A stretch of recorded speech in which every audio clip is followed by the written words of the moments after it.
Un saludo para todos.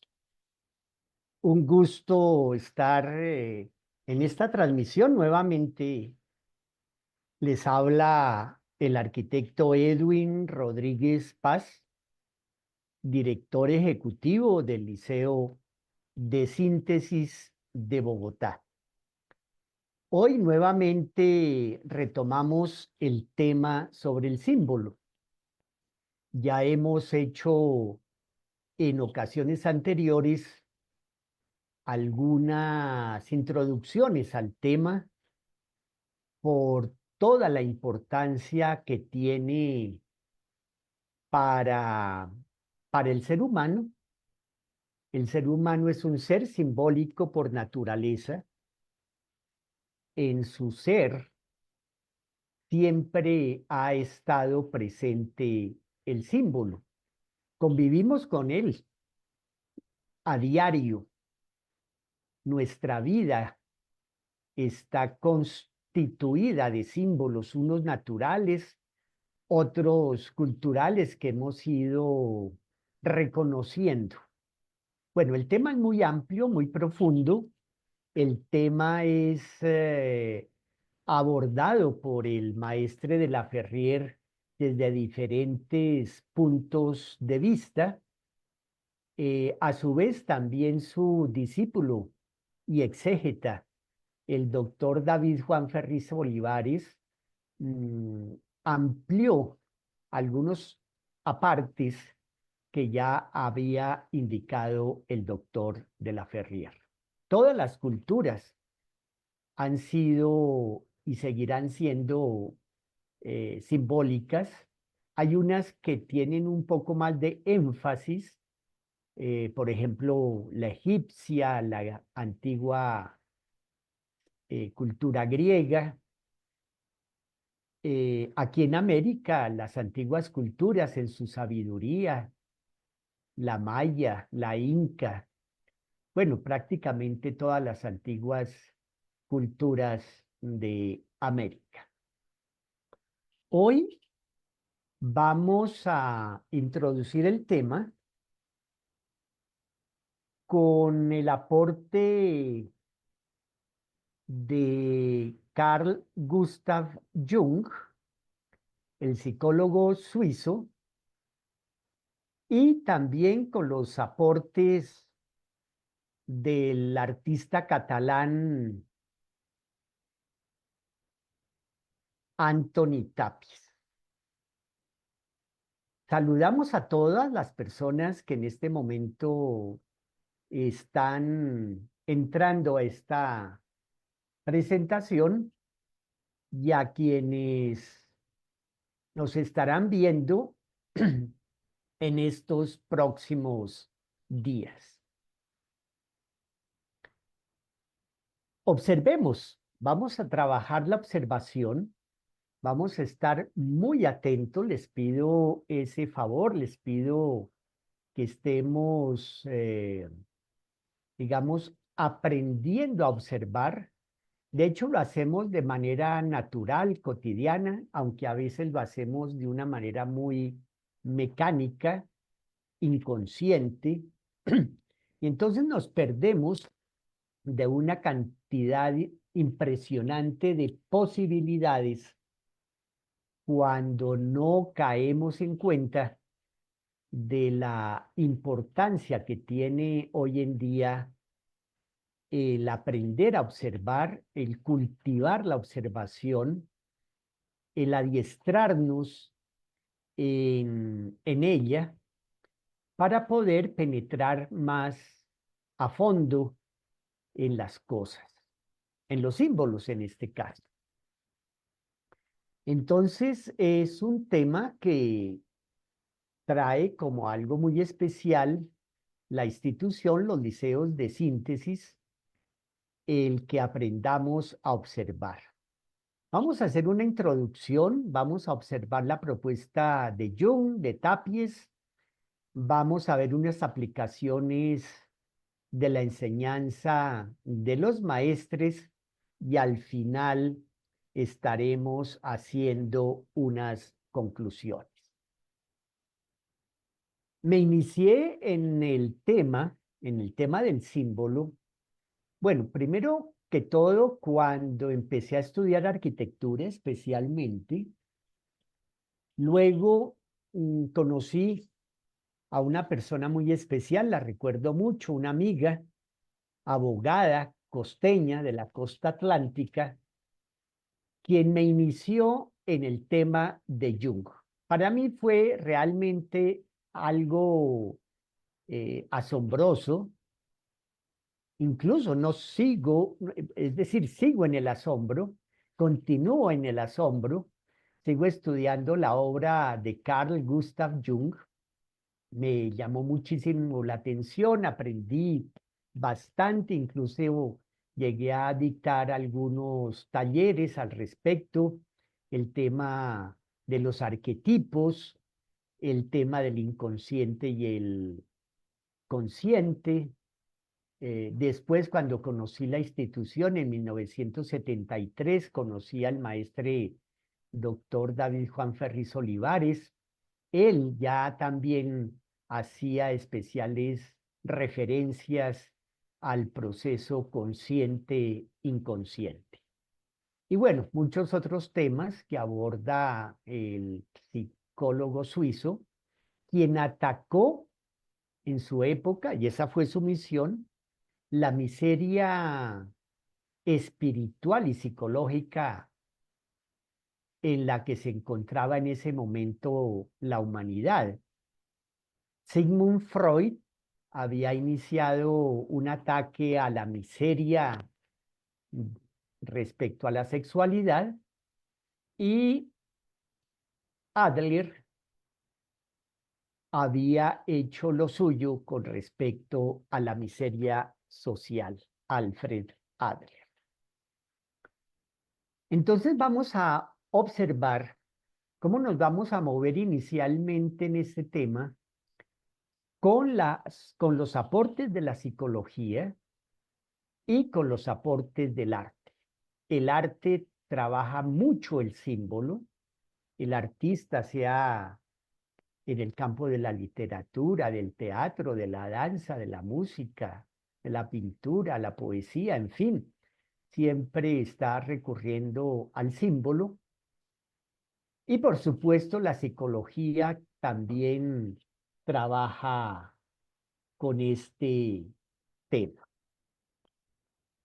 Entonces, este cuadro, esta pintura que hace Jung en el libro que llamó el Libro Rojo, de reciente publicación, había estado durante muchos años reservado por la familia.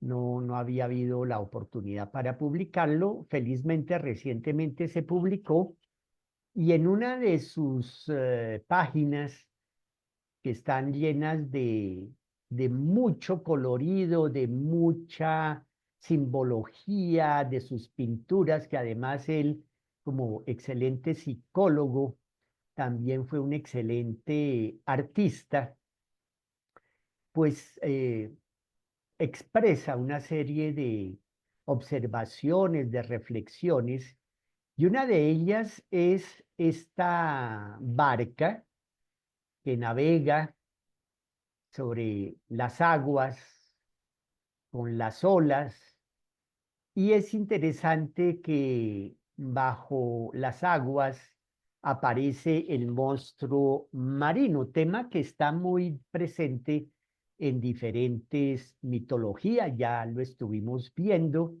recientemente, y observemos con mucha atención cómo podemos asociar un tema como la barca y un tema como el monstruo marino con nosotros mismos. Son aspectos que los seres humanos tenemos. Vamos a irlo observando y vamos a ir observando cómo podemos hacer esas conexiones, esas asociaciones, que es lo más importante junto con el tema de la observación. Observar la conexión de un símbolo con algo de nuestro ser, con algo de nosotros. Para ello, necesitamos realmente aprender a detenernos, a tener calma y serenidad, agudizar la observación, ya sea a través de los oídos, especialmente la vista, también por las sensaciones. A veces percibimos ciertas cosas, pero para ello necesitamos aprender a estar en calma, no como sucede a veces hoy en día, desafortunadamente, que las personas quieren todo rápido, inmediato. A eso nos hemos mal acostumbrado.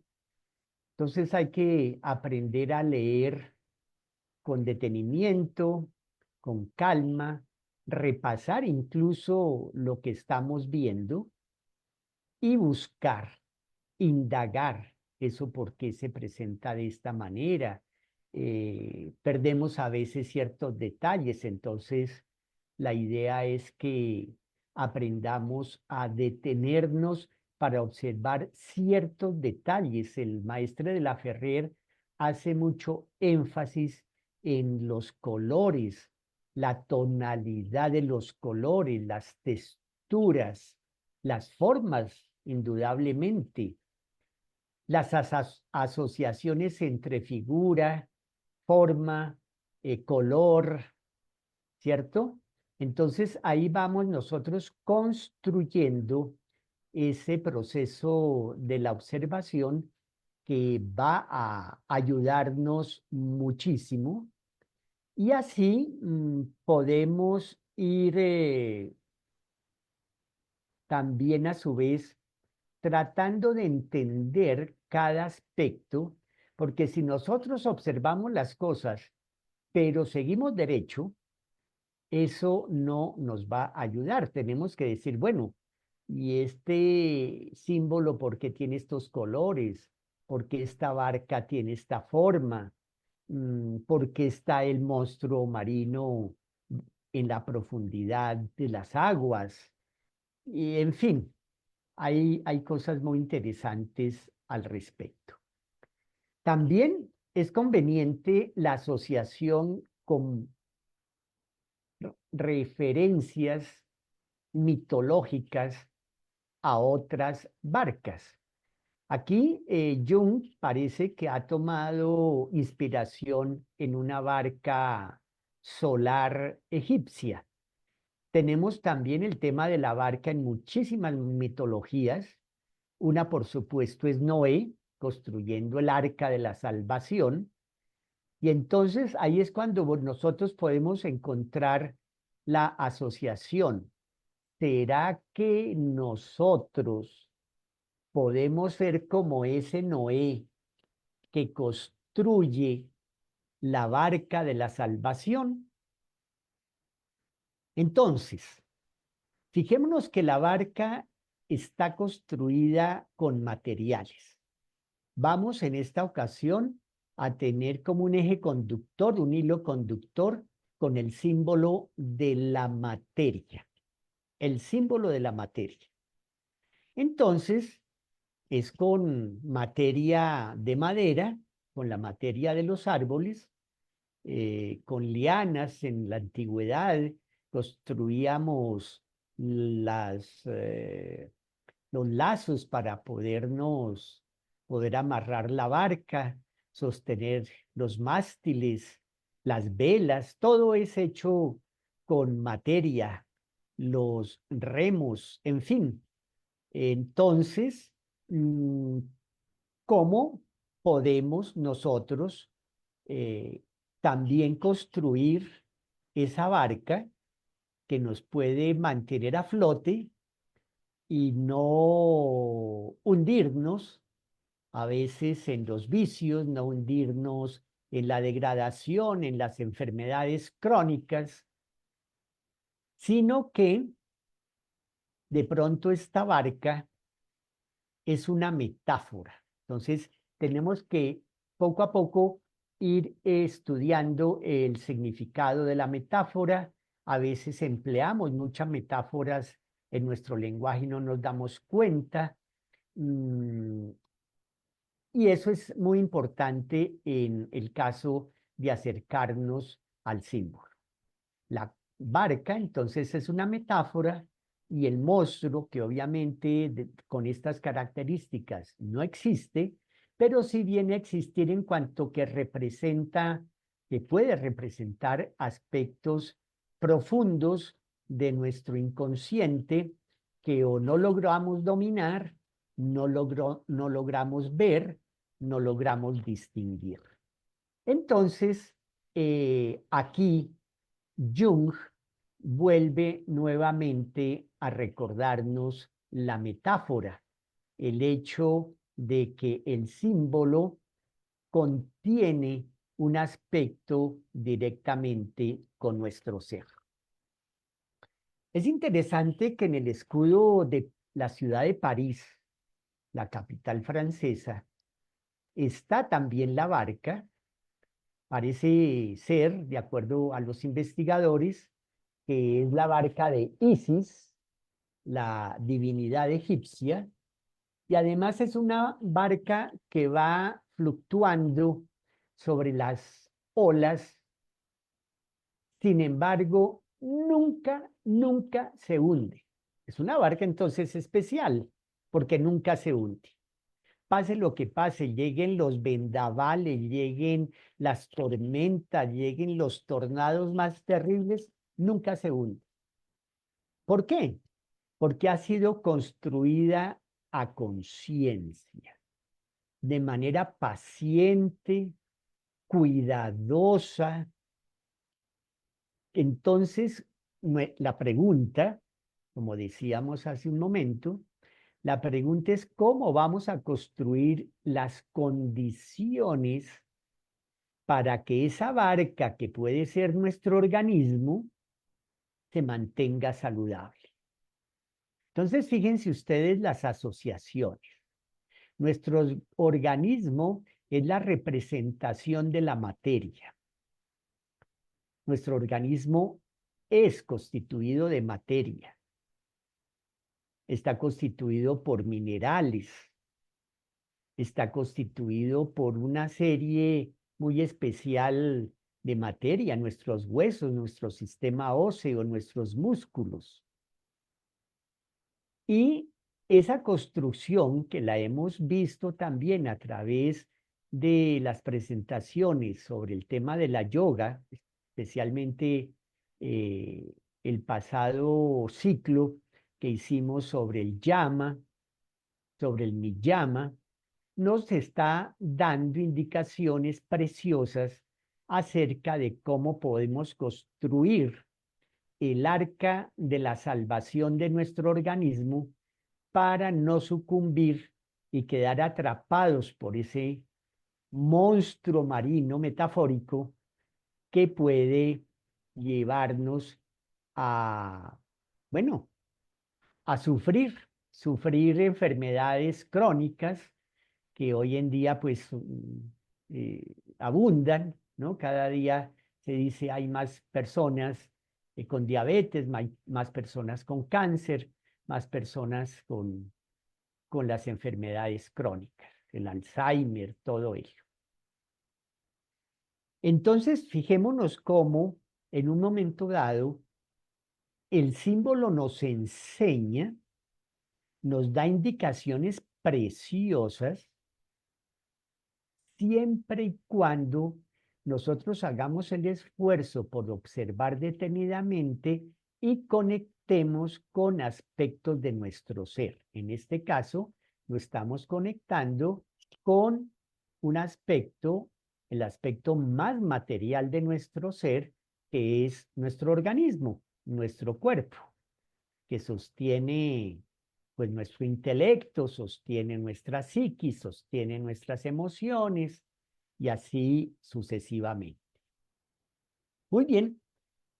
Carl Gustav Jung, para quienes quieran iniciarse en su aporte en su psicología, quieran conocer algunos rasgos, algunos aspectos que él dio con tanta dedicación para bien de la humanidad, sugerimos que se puede comenzar con este libro del hombre y sus símbolos, escrito con otros de sus alumnos, con algunos de sus alumnos, y el que tenemos a la derecha es un libro que escribió al final de su vida, ya como a los 80 y pico de años. Él no quería escribirlo, finalmente, bueno, parece que en parte lo convencieron y lo escribió, y es un libro muy válido para poderse uno introducir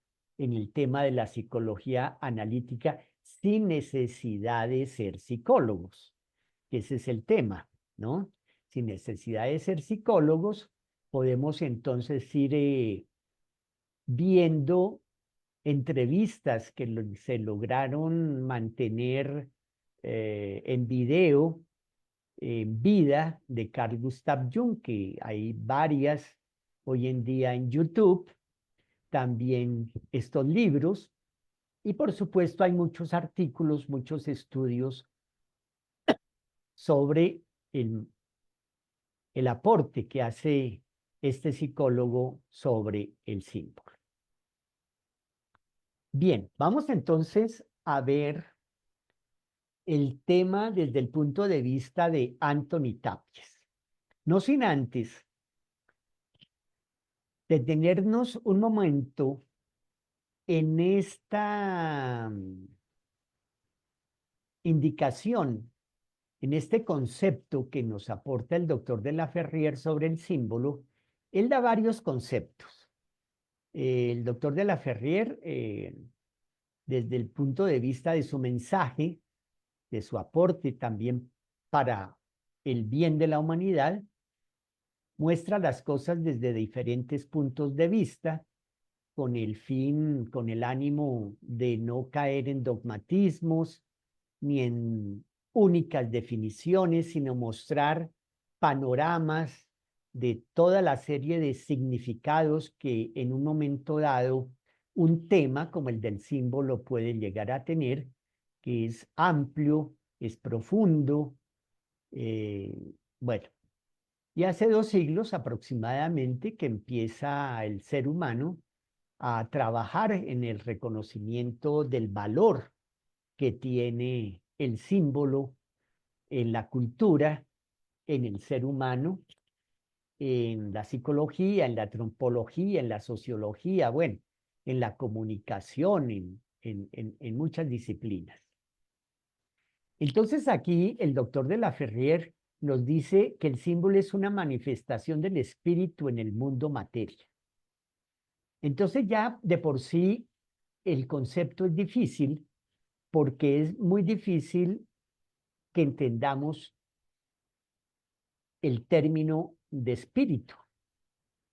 Es más fácil del de materia porque convivimos con la materia, pero no siempre tenemos la cultura de reconocer y percibir el espíritu. Vamos entonces a ver algunas concepciones, algunos conceptos acerca del espíritu. Hoy en día ya el espíritu deja de ser un término abstracto, inalcanzable, etéreo, que evidentemente puede llevar fácilmente a las elucubraciones, a las fantasías. Entonces, más bien, el tema del espíritu es un tema que podemos ir observando desde la objetivación, como por ejemplo, las leyes de la naturaleza es una manifestación de lo que llamamos espíritu. El tomar conciencia de las cosas es precisamente un proceso de carácter eminentemente espiritual. El hacer un esfuerzo, el lograr dominarnos, el lograr vencernos, el lograr construir a la manera de la barca que no se hunde nuestro organismo para protegernos de las enfermedades es un tema espiritual hoy en día. Desde esa manera podemos ir observando y considerando el significado de espíritu, porque tiene, como les digo, muchísimos significados. Antoni Tàpies es un artista catalán, hoy en día reconocido como uno de los artistas más sobresalientes de España, junto con otros, por supuesto. Él tuvo una experiencia muy interesante de joven, se enfermó, estuvo algunos meses en el hospital y esa experiencia lo lleva a descubrir que él tiene un alma de artista. Y empieza a observar algo muy interesante que ha sucedido en varios artistas, y es que él se interesa por los símbolos que le pertenecen, que lo constituyen como ser humano. Le llama la atención el símbolo de su apellido, Tàpies, que significa muro, como tapia. En español se habla de las tapias, las antiguas tapias que dividían los solares. Hoy en día les decimos muros o paredes. Antiguamente eran las tapias. Él va a heredar ese apellido y le llama mucho la atención también que comience con la letra T, y eso lo va a trabajar también. Va a trabajar en, en conexión con su cultura catalana, que es supremamente rica espiritualmente, artísticamente. Por supuesto, está conviviendo con el arte románico, que es extraordinariamente simbólica, de una riqueza simbólica espiritual que hoy en día también es motivo de mucho estudio. Y algo que me llamó mucho la atención desde hace años que empecé a estudiarlo, y confieso que a mí me costó bastante y me sigue costando entenderlo, pero ahí vamos, sentir toda esa expresión artística que él aporta. Él se interesa por el budismo mahayana y por el zen, que es una expresión del budismo mahayana en el Japón. El budismo mahayana encontró en el pueblo japonés un pueblo muy receptivo a lo que es la ñana, el saber. De ahí también las características sobresalientes del pueblo japonés. Es un pueblo muy observador. Una de esas características que nos enseña la ñana, el saber, entendido como conocimiento con realización, es aprender a observar, iniciarnos en la observación. Entonces, Antoni Tàpies, empieza a trabajar con la materia. Le llama poderosamente la atención el tema de la materia. Aquí lo vemos en una fotografía cuando joven, esparciendo polvo de mármol. También trabajó con arenas de colores, porque él reconoció en la materia, en el polvo, en la arena, en el mármol, todo un símbolo. Y lo va trabajando a través de sus pinturas con el fin de darle al ser humano un punto de meditación. Justamente los maestres eh, proponen que el artista también trabaje temas de meditación para el público, para los demás. Temas que les hagan indagar, temas que les hagan profundizar. Aquí tenemos uno de sus cuadros, una de sus pinturas. Él entonces trabaja con la materia y entonces haciendo, o sea, observando el significado de materia, de los múltiples significados indudablemente que tiene, mm, podemos decir, bueno, la materia que somos materia. Empecemos haciendo analogías. Empecemos haciendo analogías. Nosotros tomamos el término materia, tenemos la materia y empezamos a buscar analogías como nuestra materialidad, nuestro materialismo en el que vivimos hoy en día, a veces demasiado eh, intenso, excesivo. Tenemos que ir poco a poco equilibrando ese materialismo con el sentido espiritual de la vida, porque no es que acabemos o neguemos el materialismo. Es mejor tener una vida espiritual con bienestar material. Hoy en día, en esta era del saber, el ser humano puede perfectamente, y hay muchas personas que ya lo están logrando, vivir una verdadera espiritualidad junto con un bienestar material sin entrar en las extravagancias y en entrar en la enfermedad de estar comprando todos los días, como se llama la sociedad de consumismo.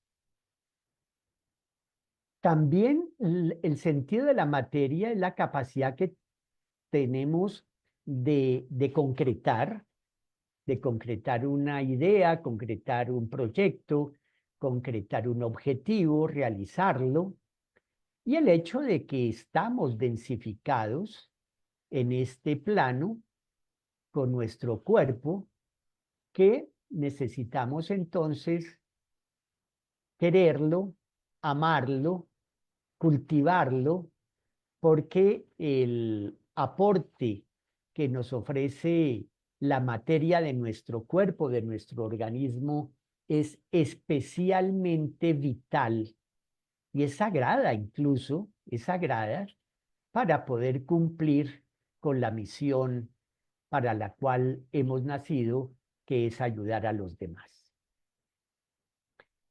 Entonces, él va esparciendo estas arenas, estos polvos de mármol, estos arenas de colores sobre sus lienzos, raya a veces sobre el lienzo, con pintura, hace cruces, hace alusión a ciertos símbolos, manchas, y generalmente su trabajo poco a poco, a partir del proceso que él vivió de estudiar y realizar el budismo Mahayana y el Zen, pues va haciéndolo mediante una meditación profunda.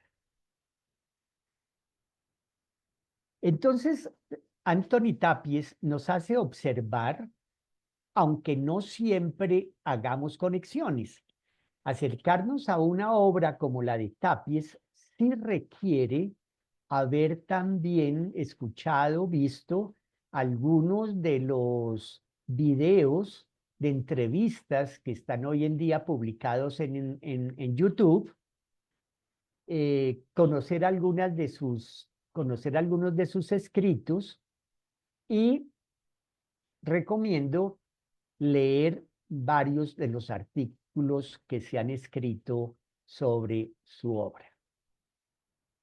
Y él decía, aquí lo tenemos en la parte inferior izquierda, para expresar cosas importantes no hace falta utilizar grandes recursos ni imágenes grandiosas.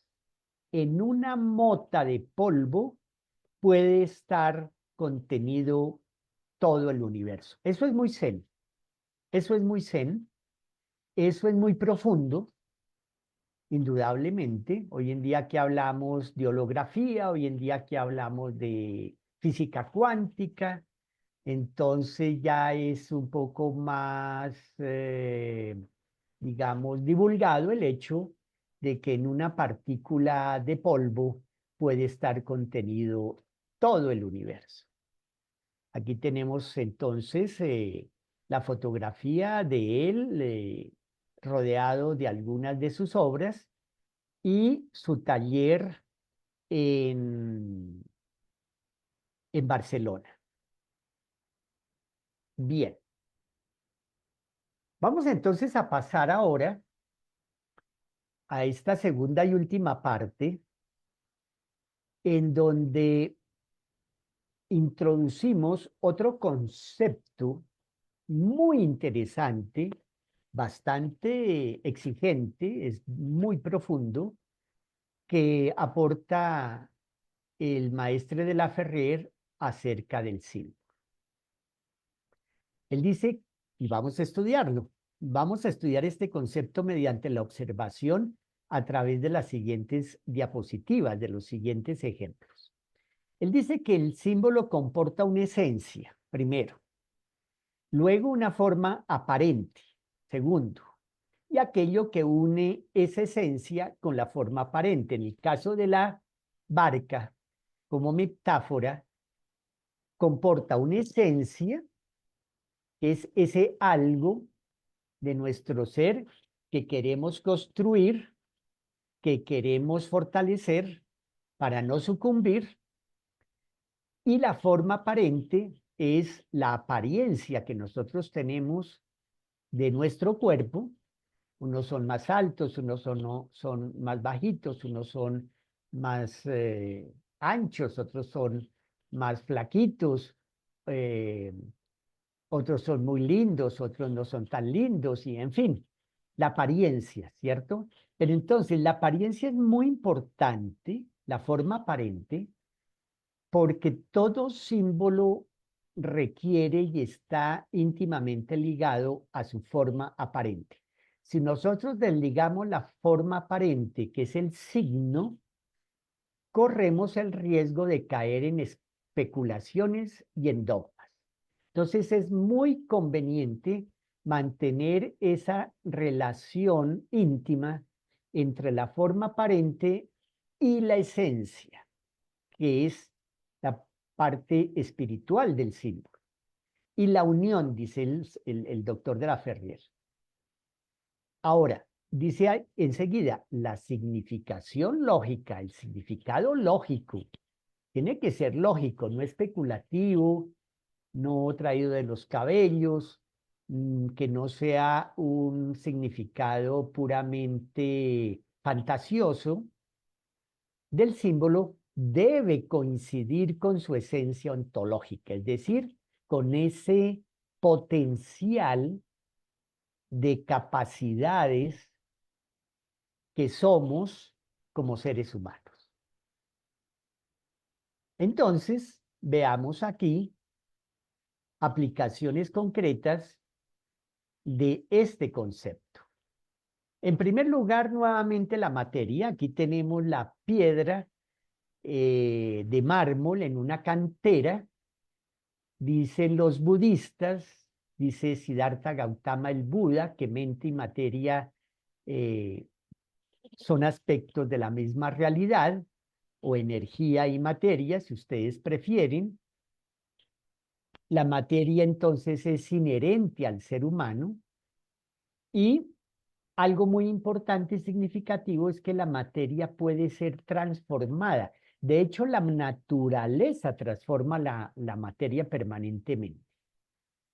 Ayer veía un, un documental sobre un bosque entre Alemania y Checoslovaquia que ha sido recuperado por el ser humano, y cómo la naturaleza permanentemente tiene ese poder, esa capacidad transformadora que es la segunda persona, perdón, la tercera persona de la divinidad, del pensamiento, Shiva. Shiva es el transformador. Shiva, la tercera persona en el hinduismo, el Espíritu Santo en el cristianismo, es el pensamiento transformador. Y tenemos entonces que el ser humano tiene la capacidad también de tomar la materia y transformarla.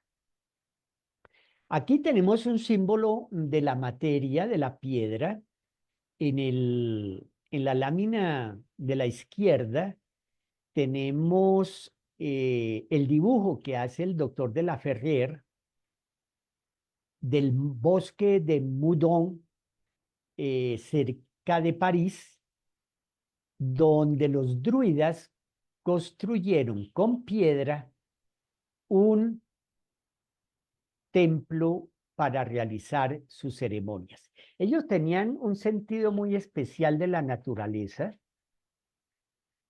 y no quisieron construir templos cerrados para el reconocimiento de la divinidad, sino que sus templos estaban constituidos de una manera muy especial, indudablemente, alrededor de una encina, un árbol para ellos sagrado, con dólmenes y con menires. Entonces, fijémonos ese sentido sagrado dado a la materia, ese sentido de vida, ese sentido tan especial porque la materia nos permite vivir, nuestro organismo nos permite vivir, nuestro cuerpo. Y aquí a la derecha tenemos también una alusión a la piedra bruta y a la piedra cúbica, de la cual se habla mucho como símbolo en la masonería y en la alquimia. El lapsus coelix, lapis exilis, la piedra exiliada, la piedra que cayó también del cielo, el meteorito. Algunos meteoritos hoy en día han quedado constituidos como lugares sagrados de peregrinación. Es interesantísimo. La piedra que ha llegado de los cielos. No es cualquier piedra entonces. Es la piedra que ha llegado de los cielos, ha llegado de las alturas. Es una piedra que no es cualquier piedra, no es una piedra vulgar. Es una piedra especial. Este dibujo aquí de la derecha también es del doctor de la Ferrier y lo presenta en su libro, El libro negro de la francmasonería. Bueno, y en la época en que yo estaba con el maestre doctor David Juan Ferriz Olivares en Venezuela, él acababa de regresar de su viaje por Australia y nos contaba de lo interesante de este continente, de unas características tan especiales que tiene su fauna, y llamaba la atención acerca de su arquitectura.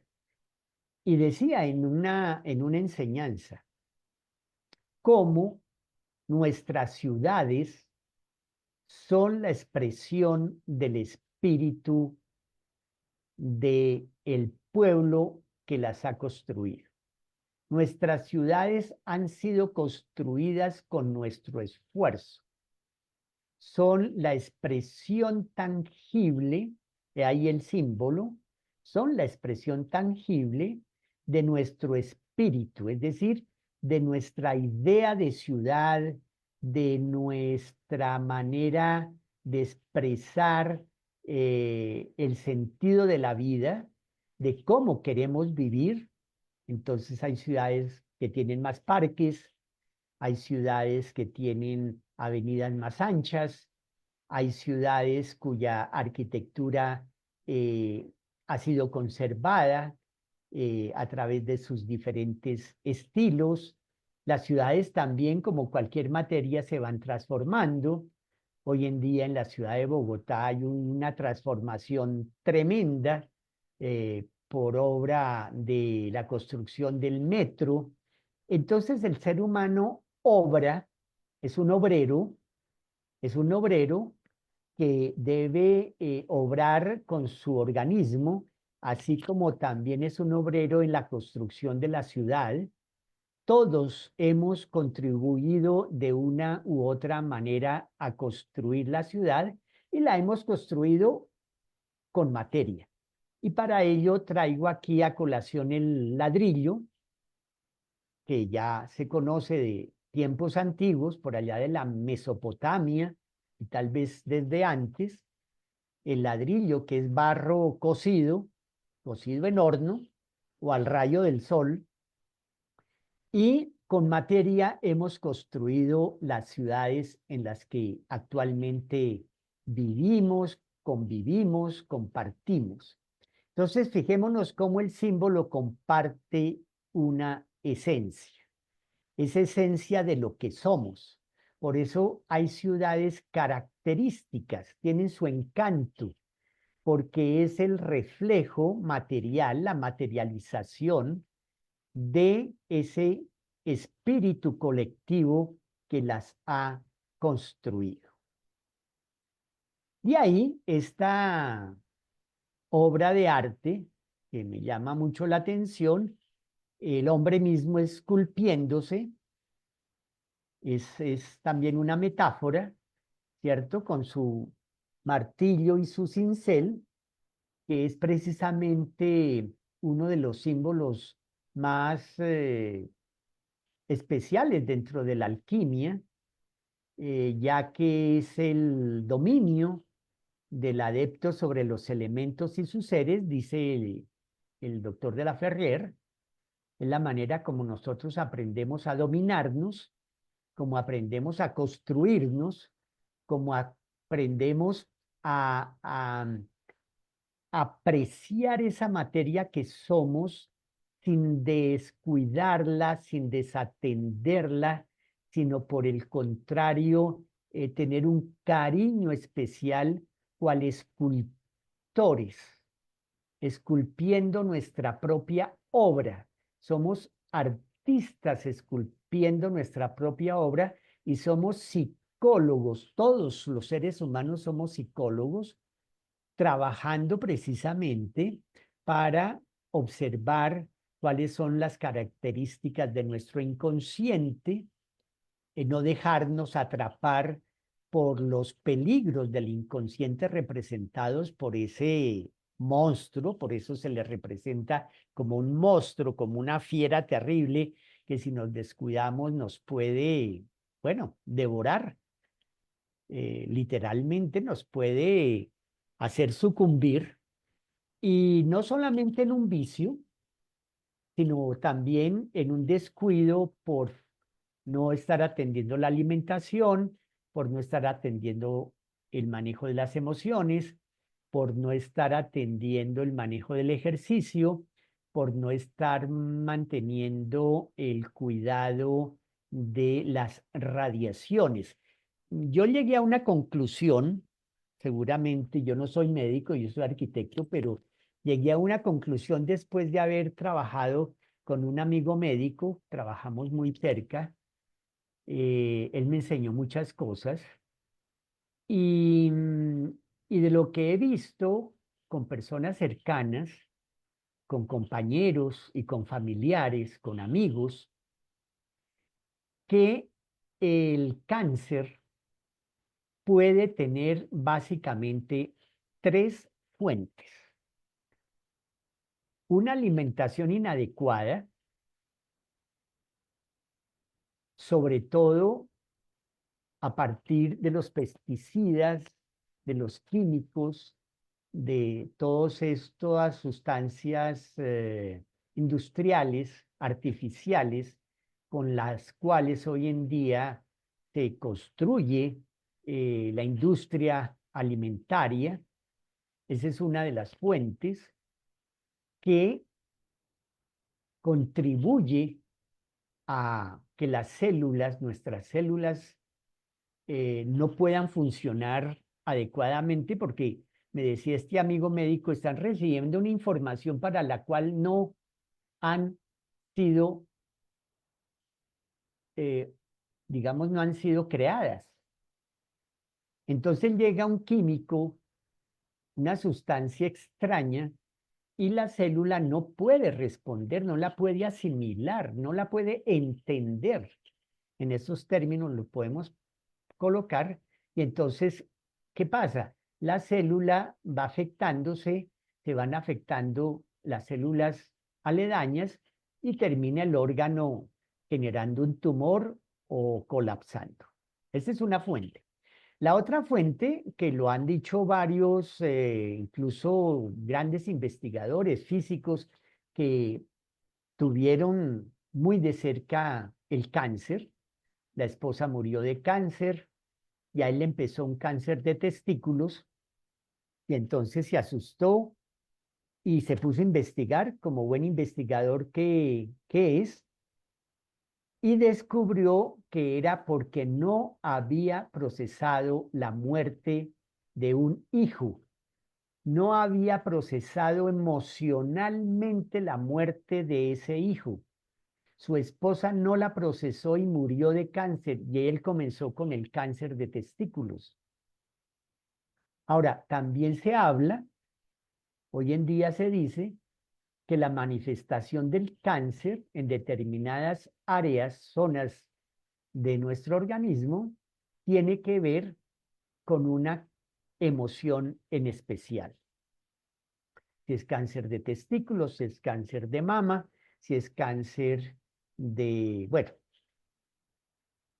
Entonces, el tema del manejo de las emociones es fundamental. Y la tercera fuente, que yo la viví a través de algunos de los pacientes que atendía este amigo médico y que me permitió, pues, conocer, es las radiaciones. A veces no nos damos cuenta. Ciertas radiaciones son nocivas. Como no las sentimos y no las vemos, no caemos en cuenta. Fue el caso de una paciente que le apareció un tumor en la base de la silla turca, aquí en el entrecejo. La iban a mandar en esa época a los Estados Unidos para operarle el tumor, abriéndole el cráneo. Y afortunadamente, como nos conocíamos, yo la remití a este amigo médico y él, con su manera de diagnosticar, detectó que era porque recientemente en la oficina donde ella trabajaba habían instalado una alarma ultrasónica y justo la onda ultrasónica donde ella se sentaba a hacer los reportes le llegaba a la cabeza. Entonces, le dio pues todo el protocolo para cuidarse de esa radiación y afortunadamente en unos 20 días el tumor empezó a disminuirle. No tuvo necesidad de operación. Claro, yo comento estos casos, como lo comentaba en días anteriores, porque no es que nos vayamos directamente a buscar la medicina alternativa, es conveniente eh, procurar que o el médico alternativo sea médico egresado de facultad universitaria o también tener las dos visiones, ¿no? La visión alopática que se llama y la visión de medicina alternativa, homeopática, acupuntura, bioenergética, en fin. Entonces tenemos aquí nuevamente cómo el símbolo comporta una esencia, una forma aparente y aquello que une esto con aquello. Entonces vamos a concluir. Vamos a concluir que hemos hecho un proceso de observación al cual debemos acostumbrarnos, debemos mejorar ese proceso, debemos ejercitar nuestra mente para que esté todos los días aprendiendo a observar cada vez más y más, observar las señales de nuestro organismo, por ejemplo. Eso es fundamental para detectar alguna molestia orgánica, para detectar el inicio de alguna situación que está alterando nuestra salud. Entonces, como la ciudad ha sido hecha de piedra, de arcilla, a su vez el ser humano está constituido de arcilla, de barro, y ahí que se habla del Adán primordial, el Adán hecho de tierra, el Adán que se construye a partir de la tierra, literalmente, a partir del cuidado con el organismo, a partir del cuidado con su proceso de materialización de las cosas. ¿Qué voy a materializar? ¿Cómo manejo mi economía? ¿Cómo manejo las cosas, los objetos con los cuales convivo? En fin, es un tema muy espiritual, aunque sea a partir de lo material. Y como ambos comparten la materia, la piedra, en ambos casos se transforma esa materia y es un fundamento para la elevación espiritual. Entonces, poco a poco podemos ir aprendiendo a observar la esencia a través de la asociación de las conexiones con el ser que somos, la forma aparente que tiene el símbolo, puede ser la cruz, la montaña y aquello que los une. Muy bien. Bueno, entonces agradezco mucho la atención que hayan podido prestar ustedes en esta ocasión. Les voy a pedir el favor que las preguntas, los comentarios los coloquen aquí en el Facebook. Oportunamente, a partir de mañana estaré contestándoles con mucho gusto. Un saludo también a las personas que en estos próximos días van a estar asistiendo. Para los próximos días se está preparando un ciclo, va a ser un ciclo de 2 domingos sobre el tema del naturismo. El curso de introducción al naturismo va a ser 2 introducciones con personas muy conocedoras del tema a partir de la organización que está haciendo la coordinadora, la profesora Diana López, aquí en Bogotá. Entonces, oportunamente les estaremos avisando.